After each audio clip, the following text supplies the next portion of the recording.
I can't pick and choose how a litigant is going to put their case on. We had a game plan in place. We did what I think the citizens of this state would ask us to do, which is represent victims. I'm not a big fan of Terry Carlton's behavior. I don't think the state of Oklahoma ever was a fan of his behavior. I do respect the Oklahoma Survivors Act, but it's their burden, as Judge Gooten had indicated. And they had an obligation to put on sufficient evidence that would have convinced him that Ms. Wilkens was eligible under the Oklahoma Survivors Act, and they failed at that. And we demonstrated that fairly clearly. So I think the judge simply followed the law and listened to the evidence. They made choices, and their choices were borne out in court today. Can I ask you why you have chosen to personally appear in this case? I know there are numerous other cases under the Oklahoma Survivors Act that are being handled by Megan Hilborn. Why did you personally come here? So I'm also doing Kim Perigo, and I've handled cases. Anybody that's known me as a prosecutor, I will step into cases. I've walked into cases a week out without really being the prosecutor, because I've had prosecutors step aside. You know, it's just the way we work in the DA's office. It's a team effort, and you know, she's got a lot of work to do, and I want to help her out if I can. And this was just a case that was important to our community, so I wanted to make sure that the state of Oklahoma and the Tulsa County citizens got adequate representation. I have confidence in Ms. Hilborn, but this is a tough case, and I want to make sure that we could do a proper job. The state hired the expert witness. This came down to the expert witness testimony. That was not the court. That was your choosing. Your office is choosing to hire that individual. In the case of Lisa Moss, who was released in January, there was no expert witness that was hired by the DA's office. Yeah, I've got a very, in Ms. Moss's case is not out of Tulsa County, I don't think. But I'm very passionate about the job. If I think somebody's innocent of a crime, I'm duty-bound even post-conviction to help the court set aside those convictions. But that was never a question here. There's never a challenge to whether or not Ms. Wilkens was guilty of murder. She is a convicted murderer. The real question was, should her sentence have been modified? And whatever other prosecution offices might choose to engage in, or how they want to approach things, that's up to them. Here in Tulsa County, it became a very expensive proposition. I had to hire at the last moment, after a good long year worth of litigation, an expert from another jurisdiction, and you heard if you were in the courtroom. I mean, this did not come cheaply, but my job is to make sure that the court gets to the truth. And so I'm hopeful other DA's offices will kind of pay attention to how to address these things.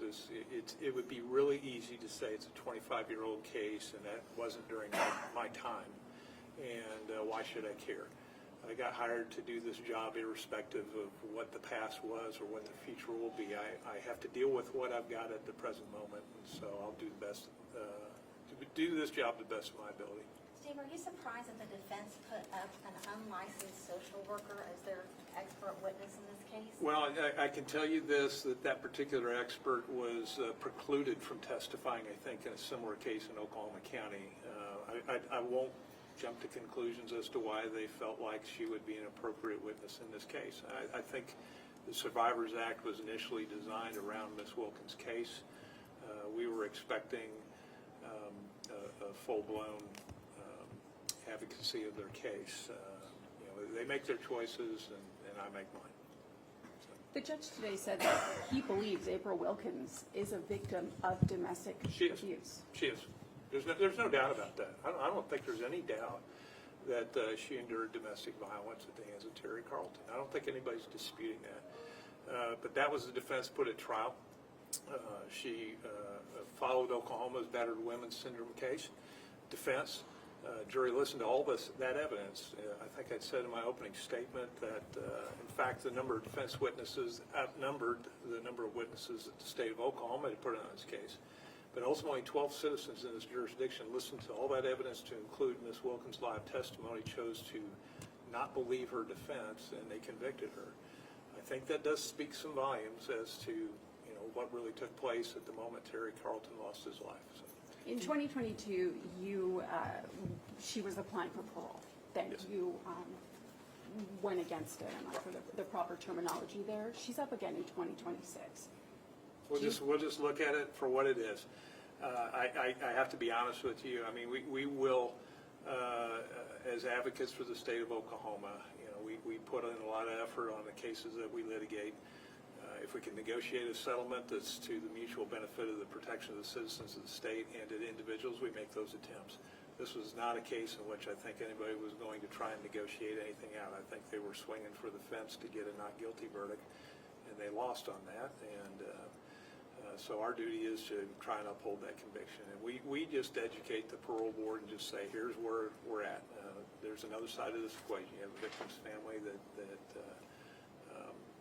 has lost their loved one, and we have to advocate for everybody. We didn't hear from the victim's family. In this case, I was at Erica Harrison's hearing just last week, and there were 5 or 6 letters that were actually read into the record from family members of the deceased.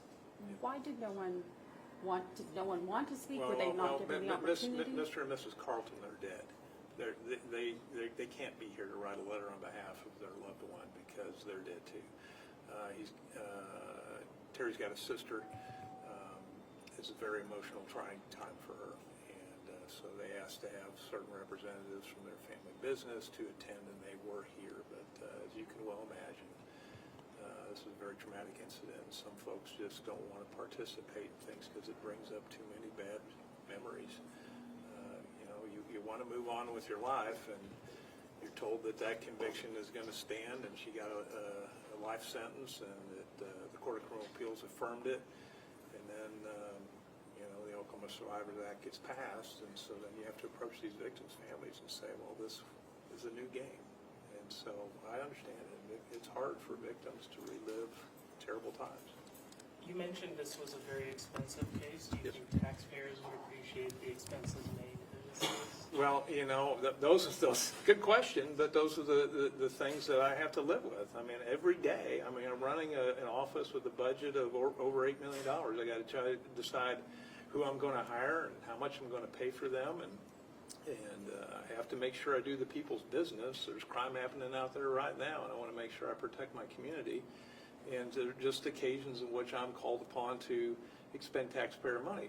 It would have been nice when the Oklahoma legislature passed the Oklahoma Survivors Act that they would have provided prosecutors' offices with a budget so we could address this. They didn't do that. They just said, here's an unfunded mandate. We're going to have hearings on this matter, and you just deal with it according to the staffing you already have. So, I had to expend money that I had not otherwise expected. So anytime the legislature asks me to do extra stuff, it'd be nice if they'd also give us the money to do it.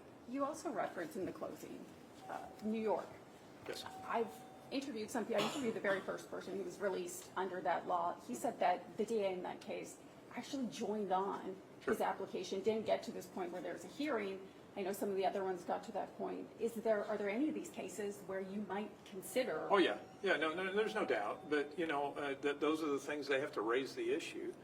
I can tell you at this point I haven't seen that case, but my job is to be objective. And the folks who've hired me, I hope they have confidence that I will do what I think is best for them. But if there's an appropriate case that comes up, I can see myself at some point with proper evidence saying, okay, I think you're right here, that this may be justice in this case. So it just depends. Okay, thank you.